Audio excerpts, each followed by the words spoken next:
It's time to relive great moments with former Cowboys. Eddie Sutton, one of the all-time great. You know, that's one of the great things in having the opportunity to coach here in Oklahoma State was the fact that you had such great people. It's time for Where Are They Now on Triple Play Sports Radio. John Farrell, former Cowboy pitcher back in the early 80s. And you know what, mostly putting up with me, I guess, after, chasing everybody around, chasing us around the country. Where Are They Now? Our weekly talk with former Oklahoma State athletic coaches, players, and personnel. Desmond Mason, former All-American player here at Oklahoma State. So today, that's what I spend most of my days doing. For the most part is, in the studio trying to paint and trying to create, and I enjoy doing that. It's like catching up with an old friend every Wednesday. Boy, do I feel old today, as I always do on a Wednesday when we bring back some of these former athletes.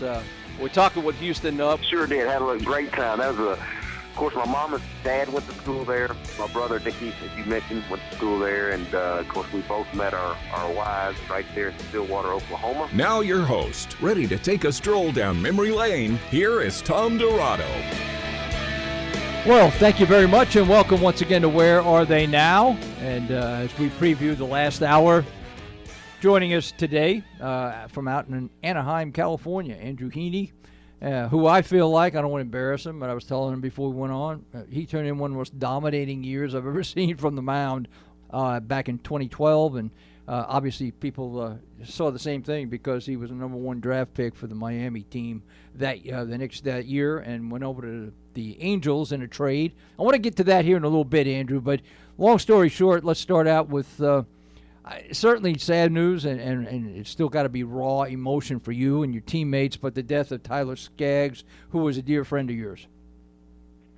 Yeah. I first of all appreciate you having me on.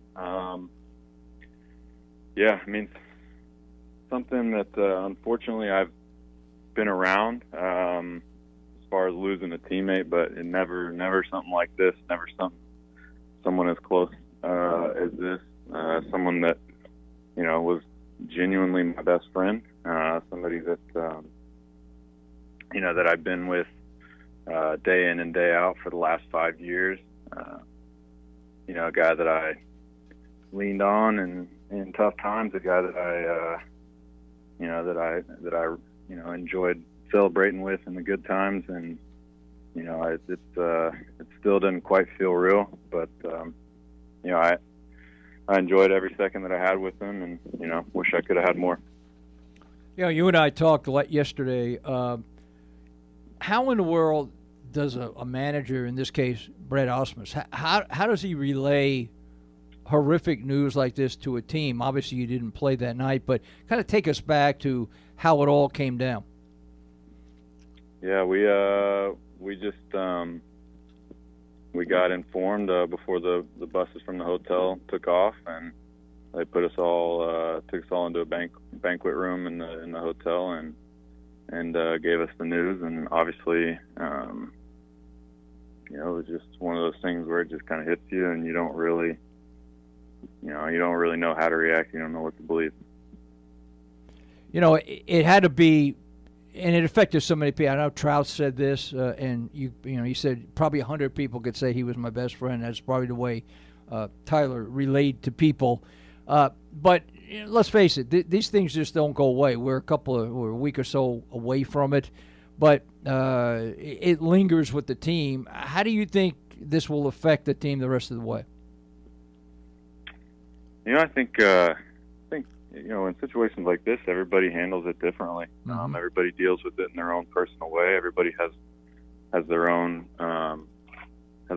way of handling, and grieving. And I think, I think for me personally, I just want to go out and play as well as I can, and do that to honor him and for the teammates that you have now that are guys that are literally family to you, that you spend every single day with. That's how you kind of move forward. That's how you sort of kind of compartmentalize these things. So I think every day we're going to just go out there and play with a passion, because that's what he wanted and what he would have wanted. Major League Baseball certainly did recognize and had a tribute there at the All-Star game to Tyler.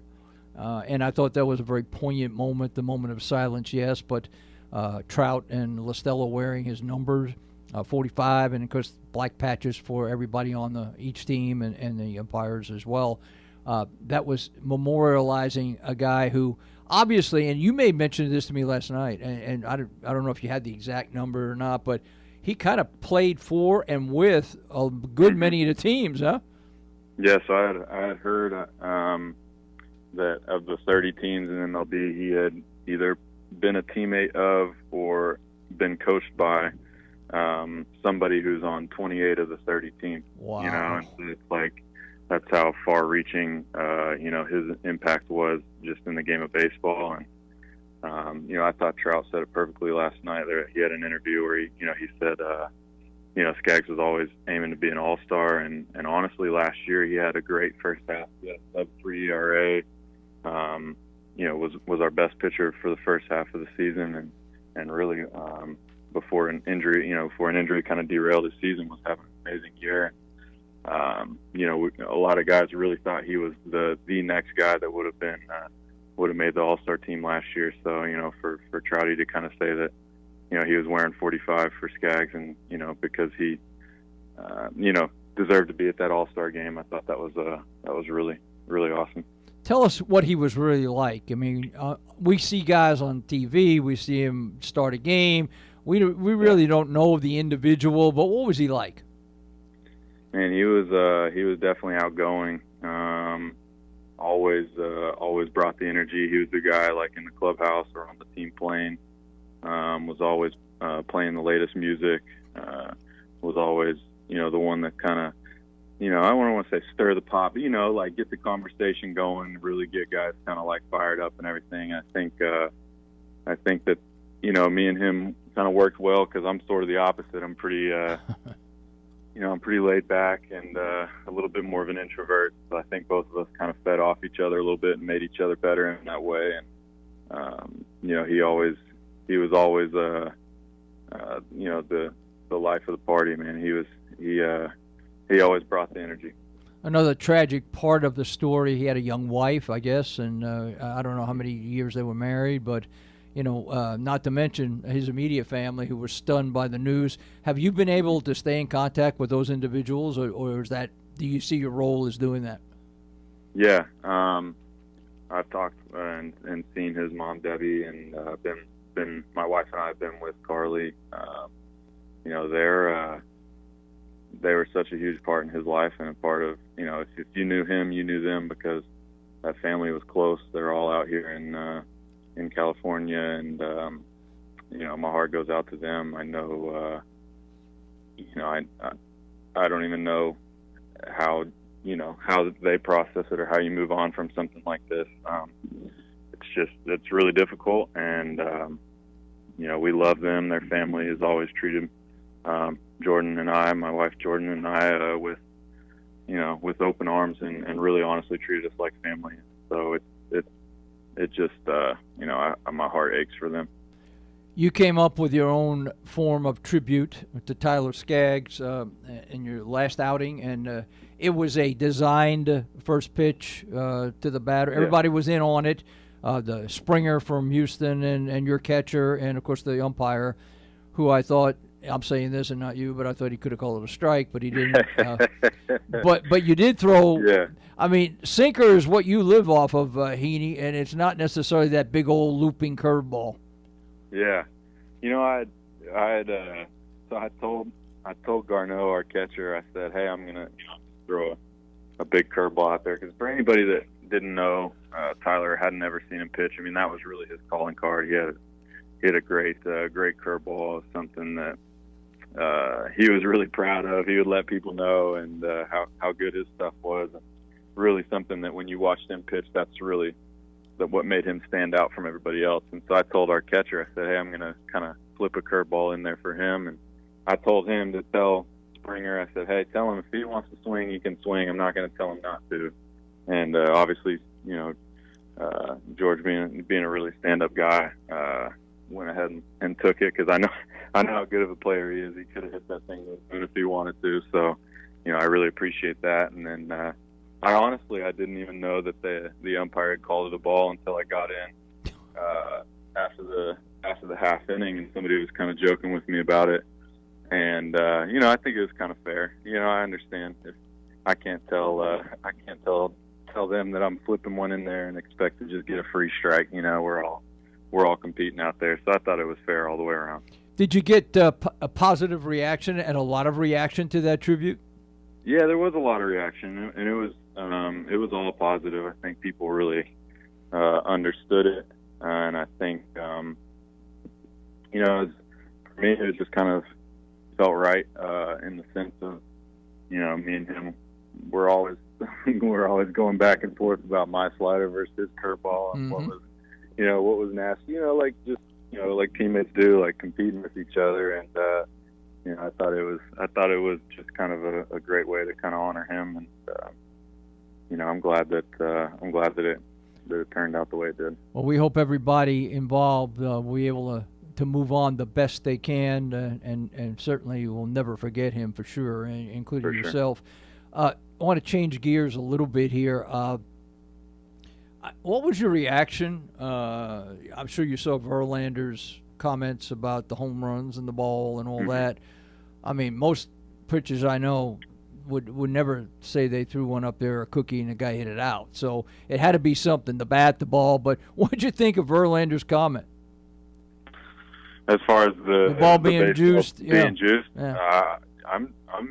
I have not thrown near as many pitches in the big leagues as he has, but I can tell you that there is a difference this year. And I know people want to say, there's teams that are employing players that are trying to hit more homers and all that, and that may be true, but the spike in home runs has been substantial from last year to this year. It's not just over the course of 5 years. Yes, they've been going up, but I mean it's an extreme incline this year compared to any other year. And I think it would be naive of people to think that there wasn't something going on, whether it was intentional or unintentional. I'm not going to speak to that. He was pretty adamant about how he felt about it. I don't know if I feel that strongly, but there's definitely a difference. You can tell. I think everybody can tell. If you just watch the game, you can tell. And I think the thing that, as a baseball player, your concern is the health and the future of the game that you love and the game that you grew up loving, and you don't want to see it. For me personally, I don't want to see it turn into a home run derby. I'm not just saying that as a pitcher. I'm saying that as a genuine fan of the game. I think everybody's kind of said that, you start going into the three true outcomes of, walk, strikeout, homer, like that really kind of takes the excitement out of the game.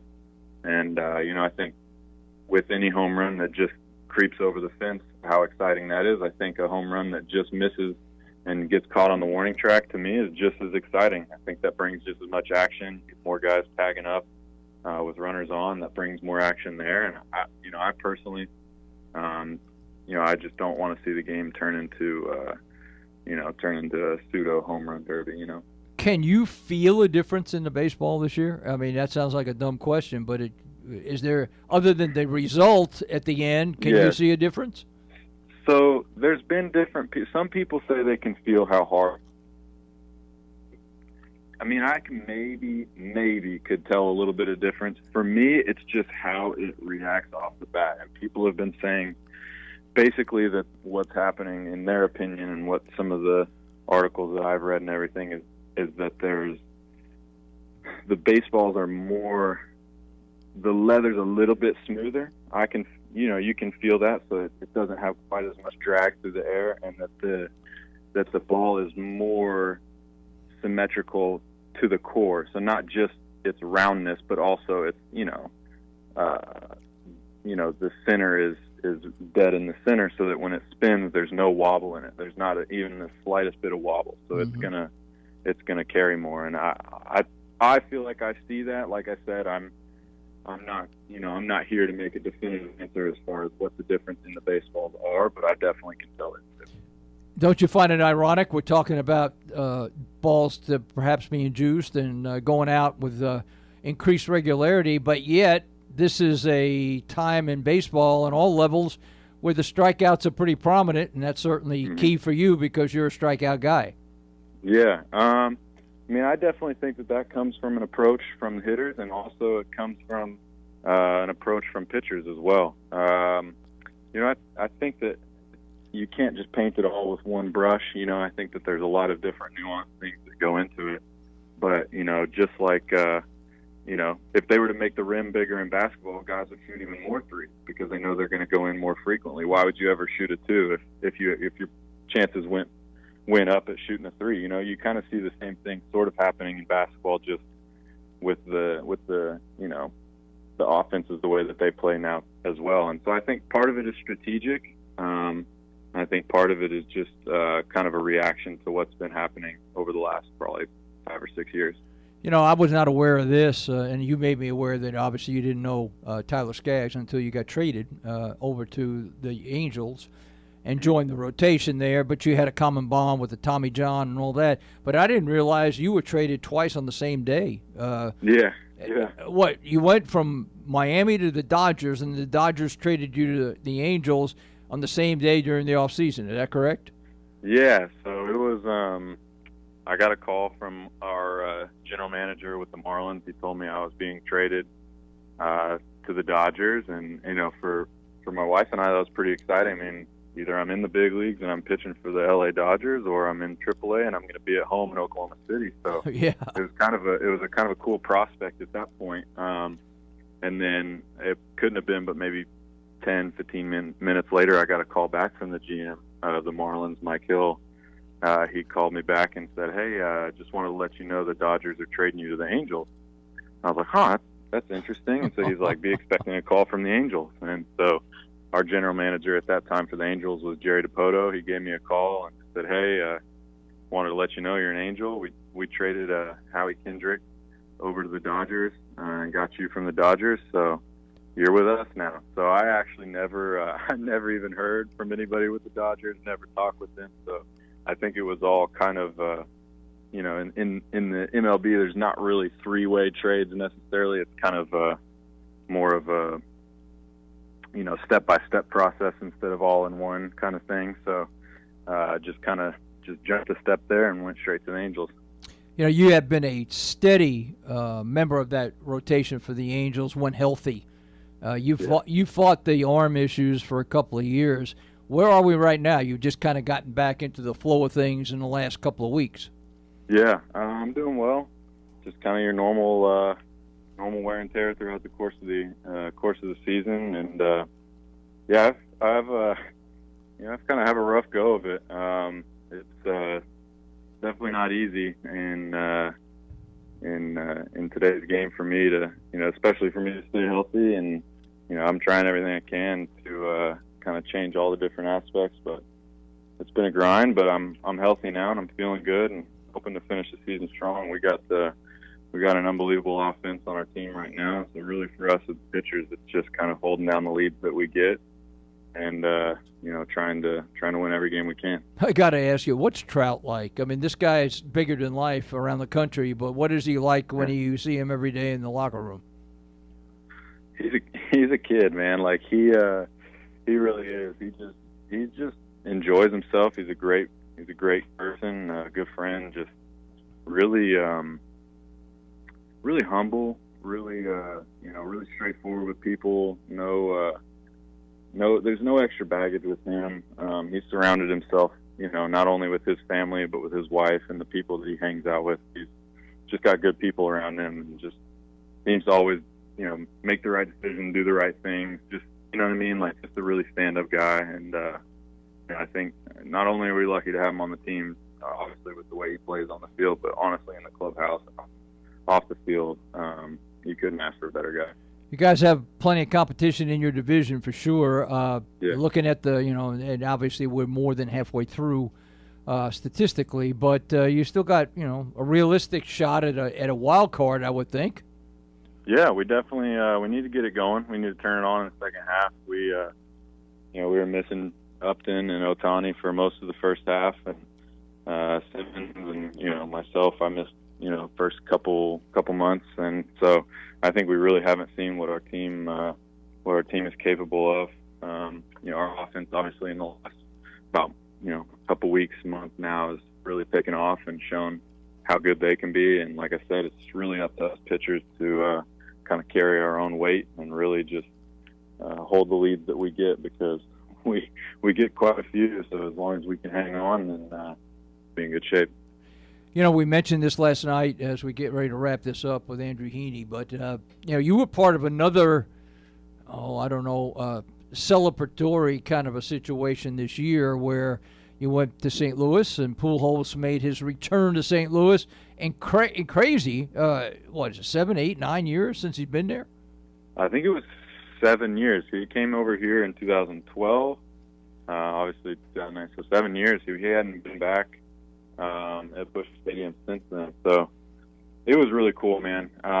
It was such a crazy thing to just see all the highlights that they played for him, the way that the fans reacted to his return. Obviously, him and Gotti had a great moment at the plate. Just to see that, and really, it's like you forget that what this guy had did the 10 years before he had even come over to the Angels, and how amazing he's been. I mean, even if you look at his first 10 years and you compare him to Trout's 10 years, I mean, a lot of his numbers are even better than Trout's, and that's just like unfathomable, to even think about that, how good he was and how good he still is now.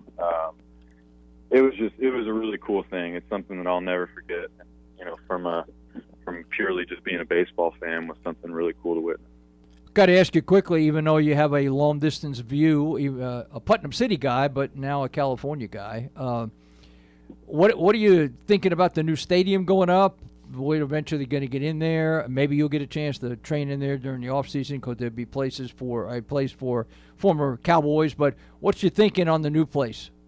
Man, I'm excited. The last time I went up there was this off-season, and it was just kind of the foundation and some of the steel work. So I'm really excited to kind of see it get closer to completion, and especially when I get home this off-season, get back there. And I always love to try and at least make a couple trips back to Stillwater, catch a football game, watch maybe a fall game for the baseball guys, and catch up with them, and maybe throw a bullpen or whatever. So it's always fun to catch up.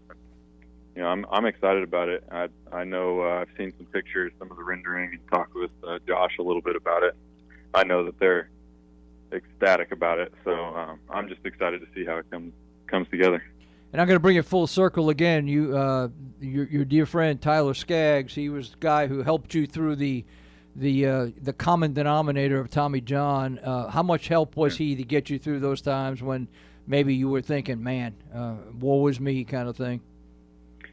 He was the guy that I bounced everything off of, just wanted to know, hey, is this normal? Is this how I'm supposed to feel? Like, how did you feel at this point? All those questions. I mean, he was the first guy that I would go to, talked about it. When we were healthy, we were catch partners, and, we're always trying to help each other with our stuff. And the guy that I always, always bounced ideas off of, and always leaned on for support and help. And, just the guy that I'm really going to miss, the guy that, not only on the field, but as a friend, Well, we do appreciate you sharing your thoughts, and these are tough times, I'm sure. And coming on, as I told you, I know our fans are happy to hear from you. Hadn't heard from you around here in a while, and that's on me. So you can blame me for not calling you. But we follow you all the time, and we know what you're doing out there in Los Angeles, and hopefully things will get, and I say better, they never do, but they'll become a little bit more tolerable for everybody as time goes on, and our condolences to everybody concerned out there. But again, my thanks to you, especially for coming on, because this was a tough thing to talk about, but you certainly shed some light on it for the people outside. Yeah, no, I want everybody to know how great of a guy he was. I appreciate you having me on, and I miss it. I miss home, so it's always nice to kind of hear a little bit about Oklahoma State and and back home in Stillwater. You know. Man, we used to have some conversations in the dugout when you were playing here, for sure. They weren't near as nice as these, for sure. We were nice on this one. Absolutely. We said nice things. Kind of civil, yeah, exactly. Yeah, we had that's our other persona. Hey, but Andrew, I appreciate your time, buddy, and best of luck the rest of the way. Thanks, Tom. Take it easy. Okay, man. Thanks. Andrew Heaney, one of the good guys that come out of Oklahoma State University, and certainly a guy who's going through a tough time with the loss of his friend, Tyler Skaggs. But appreciate him sharing those feelings with us here today on Where Are They Now? And chances are you'll hear this somewhere along the way this week on other shows. And hopefully you'll get the same feel that I did. A very emotional time for everybody concerned out there in the Angels organization.